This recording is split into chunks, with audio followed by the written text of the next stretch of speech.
Tøffe gamle damer på tur. Tøffe gamle damer på tur. Sånn er det. På jakt etter ulike steinbuer og leire.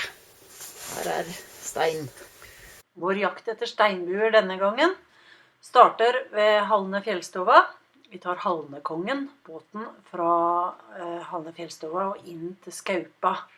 Derfra legger vi ut for å jakte på skytterbu og kolvelegere. Så bli med og se hva vi finner.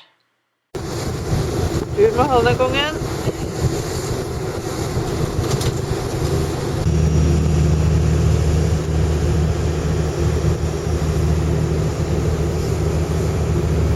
Heidover.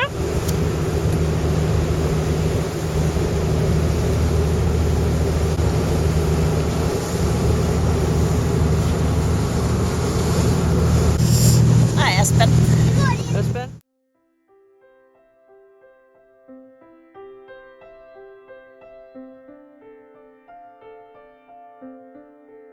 Vi strever med å ta på seg sekk. Du klarer det, hun. Det var 24 kilo den veide. Ja, jeg tenker nå er 25 nå.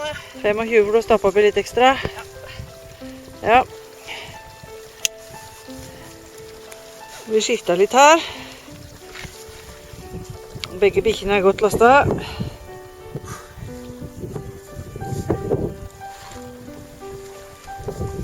Og vi skal oppover her. Oppover flata.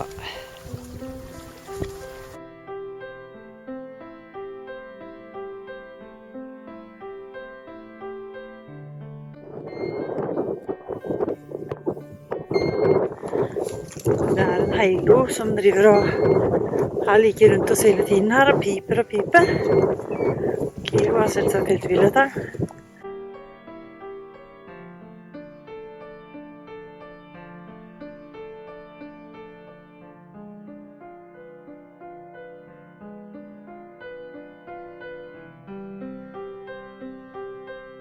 Nå er vi mellom Skaupa, Arbeiderhytta og Rauveleren.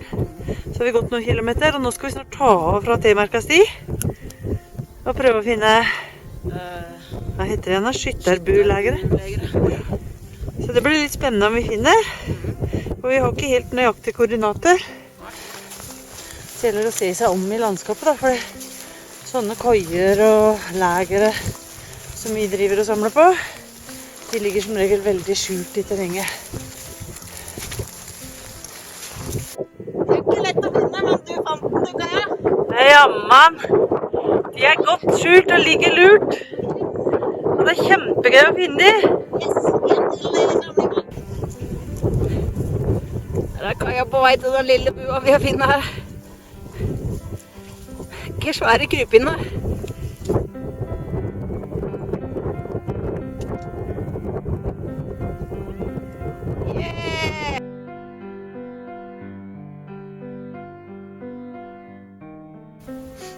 Utsikten fra budøra vår. Et lite vindu her også. Sitter du der og fryser og spiser? Ja, jeg har gått på litt mat. Så er det kaldt. Ja. Og så er det utsikt her. En nydelig utsikt. Mangler bare kikkert og skyter. Ja. Kan hende det går noen reinsdyr der her, altså. Ja, hvis de er nær nok og vinden står riktig, så.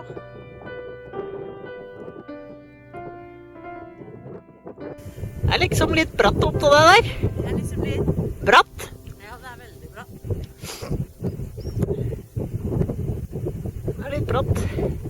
Veldig bra for miljøet. Ja. Jeg tror det er ofte det når det er sånn jegerbuer, ja. Ja, for jegerne vil jo gjerne ha utsikt mot dalene som dyra går i. Eneste avbrudd vi har funnet til nå, det er at det er lagt på til vann. Ja. Tove henter vann i en vannpytt. Kolvenuten til venstre. Kveldshimmelen rett fram. Skulle vært rypejegere nå. Det er jo skytterbuen vi bor i. Det var en haug med ryper her. Ja, i hvert fall 7. 7 ryper. Derfor de skulle bort her. Bikkjene ville absolutt bort her, og da selvsagt var det ryper. Koker vi mye vannet.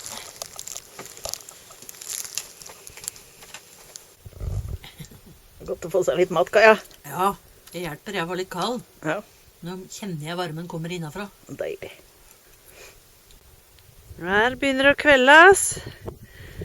Ved Skyttarbu. Tove sitter og roer. Kveldstell. Dag 1. Nå går vi mot soveposene. Her er det morgenstund. Og 2 bikkjer som mekker og så billig ut. Og det er ganske trangt. Men jeg har sovet godt. Ikke til styreverden.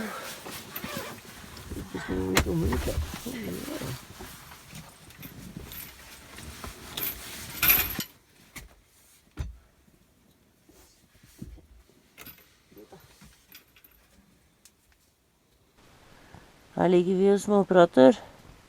Og Tove sovner nesten igjen.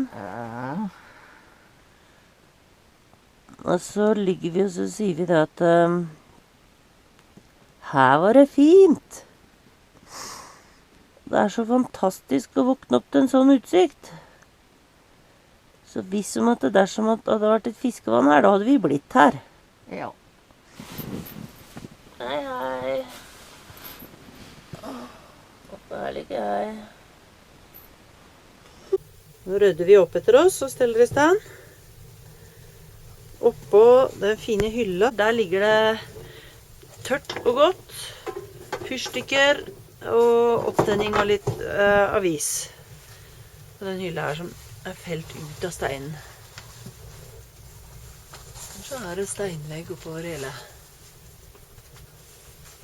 Det som er av tre, det er tretaket. Her er litt av utstyret inne i jaktbua. Den står på hylla.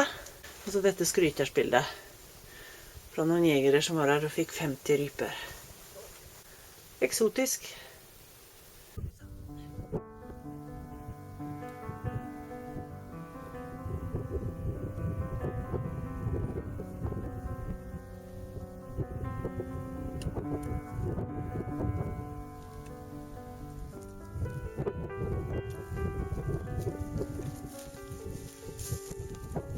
Her er vi på vidda. Koser vi oss.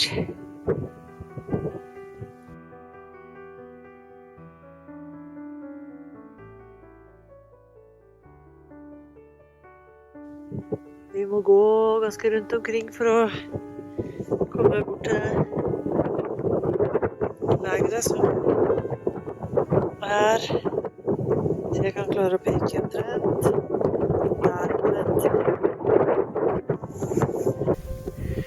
Tove og begge bikkjene nå, for jeg er så sliten. Nå var de tørste. Det var godt for i det. Å holde begge to er jo ikke lett da. Så ser vi lægeret rett der borte. Men det er en ting vi er spent på. For bak den bittelille bakketoppen før taket der er det et eller annet vi må krysse med vann i.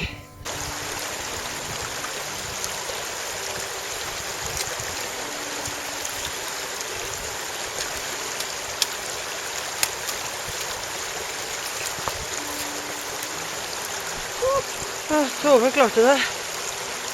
Fy fløten så bra. Steinene er litt løse. Løse steiner som er glatte. Kolvelægere. Der har vi inngangen til hula vår. Det er hule. Det er skikkelig hule. Og så har jeg tenkt å prøve å vise dere inni kolvelægeret. Hvordan er det? Det er ikke stort.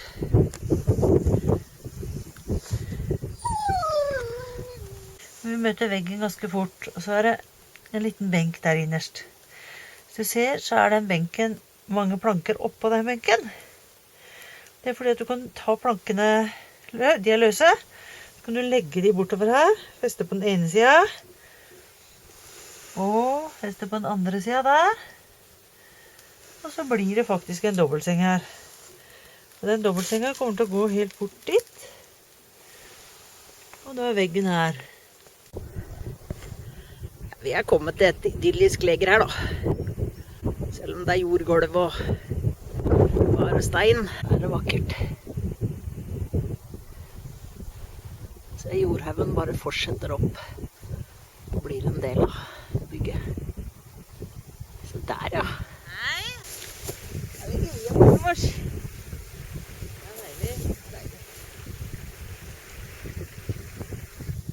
Myrullen står vakker. Mange vakre ting en går forbi. Når man går med en stor og tung sekk, så har man ikke tid til å filme sånt. Sitter jeg oppe på grasstaket og filmer pipa, som jeg synes er veldig fin. Var det fint? Var det fint? Her sitter flokken min og leger her. Himmelen begynner å bli mørk. Regnværet kommer snart. Der landet vi med båten. Da hadde vi kjørt over det blå vannet der. Ja, langt utenfor kartet. En time med båt. Ja. Så følte vi rørmerka løype. Ja. Inn her.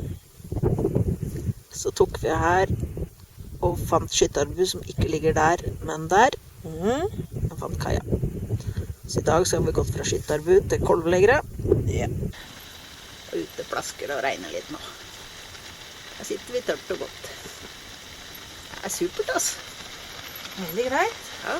Takk til Hans Jørgen og Numedal fjellstyre, Øvre Numedal fjellstyre. Jeg er rolig og har det bra og gleder meg til å ligge inntil her. I fjor når jeg var her for første gang, og vi lukket døra, da var vi faktisk litt klaustrofobisk redde. Ja, for da blir det mørkt, altså. Vi ligger i en jordhaug. Vi ligger med jord på 3 sider, og 1 meter, en halv til 1 meter steinmur på, jeg tror det er 1 meter, mer, halvannen kanskje, meter steinmur på yttersida. Trekker bra i pipa. Trekker veldig bra i pipa. Det var et bra tiltak.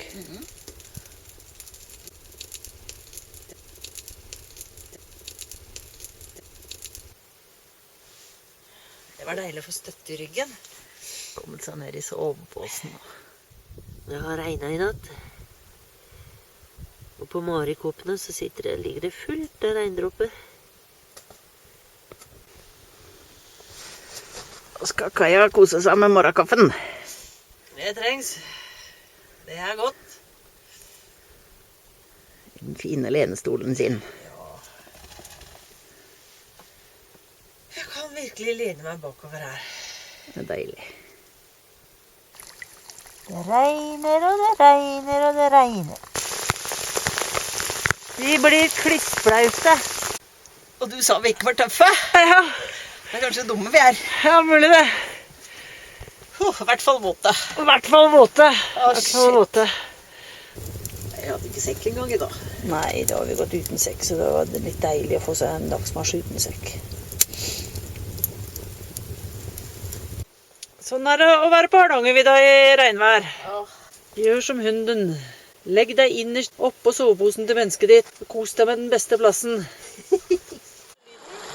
Dette er et fint sted å ta morgenoppvask av sted. Og Kaja har ordnet seg med en vaskebørste. Det er et vakkert sted å stå og vaske opp. Her er patenten. Hva gjør du når skoene er klissblaute? Sokkene er klissblaute, og du har et par tørre sokker. Ta på et par tørre sokker, ta plastikkpose utenpå, og så tar du plastikkposen oppi skoene. God idé. I dag må vi teste den. Ja, da skal vi reise herfra. Da skal vi gå et annet sted. Ja, da skal vi gå et annet sted. Når toven sin må bøye seg for å komme ut og inn, da er det ikke så høyt. Da er vi på steinlager.